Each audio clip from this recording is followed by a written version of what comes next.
একদিন কলা, নারকেল ও তাল একসাথে বসে বসে গল্প করছিল।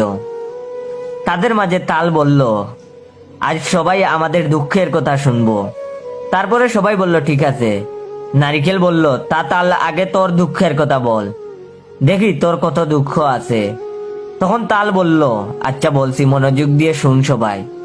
তাল বলল, মানুষের মনে একটুও মায়া দয়া নাই রে। মানুষ আমার এমন ভাবে চিপে চিপে খায়, তবুও তাদের মন ভরে না। ভাবছি হয়তো আমায় চিপে খাওয়ার পর ফেলে দিবে, না, তবুও আমায় কুড়িয়ে কুড়াল দিয়ে কুবিয়ে খেলো। এটা শুনে নারকেল বলল, আর বলিস না, আমায় যে এত দূর থেকে ফেলে দে, আমি গাছ থেকে পড়তেই কোমরের হাড্ডি ভেঙে যায়।